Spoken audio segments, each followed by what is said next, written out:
ಮೂರನೇ ಅಂಶ ಯಾವುದು? ಶುಚಿತ್ವ, ಅಂದ್ರೆ ಕ್ಲೀನ್ನೆಸ್ ಇರಬೇಕು. ಆಮೇಲೆ ನಿಶ್ಚಿಂತತೆ. ನಾಲ್ಕನೇ ಅಂಶ ಯಾವುದು? ನಿಶ್ಚಿಂತತೆ. ಅದಕ್ಕೆ ನಮ್ಮ ಕಡೆ ನಾನು ವಿವರ ಹೇಳ್ತೀನಿ ನೋಡ್ರಿ. ಶಕ್ತಿಶಾಲಿ ವ್ಯಕ್ತಿತ್ವ ನಿರ್ಮಾಣದ 4 ಪ್ರಧಾನ ಅಂಶಗಳು ಅಂತವೆ. ಒಂದು ಶಾರೀರಿಕ ಶಕ್ತಿ, ಬೌದ್ಧಿಕ ಶಕ್ತಿ, ನೈತಿಕ ಶಕ್ತಿ, ಇನ್ನೊಂದು ಆಧ್ಯಾತ್ಮಿಕ ಶಕ್ತಿ. ಈ 4 ಅಂಶಗಳನ್ನು ಗಮನಿಸ್ತೀವಿ. ಅದರಲ್ಲಿ ನಾವು ಮೊದಲನೇ ಅಂಶದ ಬಗ್ಗೆ ನೋಡ್ತಾ ಇದ್ವಿ.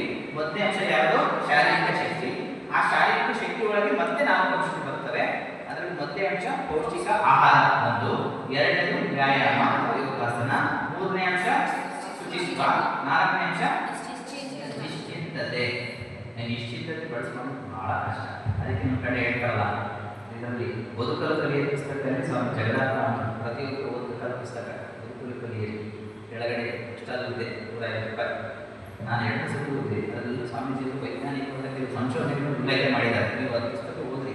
ಸತ್ಯ ಅನಿಸ್ತದೆ ಘಟನೆ, ವಿಜ್ಞಾನ ನೀರು ಬೆಳೆಯುವಂಥ ಘಟನೆ ಕೆಳಗಡೆ ಸಿಗುತ್ತೆ. ದಯವಿಟ್ಟು ಓದಿ. ಅದು ಬೇರೆ ಬೇರೆ ಭಾಷೆಗಳು ಬಂದಿದೆ. ಬದುಕಲು ಕಲಿಯಿರಿ. ಬದುಕಲಿಕ್ಕೆ ನಾನು 9ನೇ ಕ್ಲಾಸ್ ಓದ್ಬೇಕಾದ್ರೆ ನಮ್ಮ ಕನ್ನಡ ಟೀಚರ್ ಇದೆ ನಿಂಗಪ್ಪ ಸರ್ ಅಂತ. ಅವರು ಅದ್ರ ಬಗ್ಗೆ ಅವ್ರ ಮನೆಗೆ ಬುಕ್ಕಿತ್ತು. ನನಗೆ ಇಷ್ಟ ಆಸಕ್ತಿ ಅಂದರೆ ಆ ಬುಕ್ಗೋಸ್ಕರ ಅವ್ರ ಮನೆಗೆ ಹುಡ್ಕೊಂಡು ಹೋಗಿದ್ದೆ. ಬುಕ್ ಕೊಡ್ರಿ ಅಂತ. ಅದು 9ನೇ ಕ್ಲಾಸಲ್ಲಿ ಓದಿದ್ದೆ ಫಸ್ಟ್. ಬದುಕಲು ಕಲಿಯಿರಿ. ದಯವಿಟ್ಟು ಕೆಳಗಡೆ ಅಕ್ಷರ ಸಿಗುತ್ತೆ. ಭಾಳ ಚೆನ್ನಾಗಿದೆ. ಅದ್ಭುತವಾದ ಪುಸ್ತಕ. ಒಂದು ಡೈಲಿ 3 ಕಾಲ ಓದಿ. ಸ್ವಾಮಿ ಜಗನ್ನಾಥನ ಬರೆದ ಪುಸ್ತಕ. ಸ್ವಾಮಿ ಜಗನ್ನಾಥನ ದೊಡ್ಡ ಹೆಸರು ರಾಮಕೃಷ್ಣ ಪರಂಪರೆಯಲ್ಲಿ. ಅವರು 2018 ಹೊನ್ನಂಪೇಟೆ ರಾಮಕೃಷ್ಣ ಶಾರದಾಶ್ರಮದಲ್ಲಿ ಇದ್ದರು.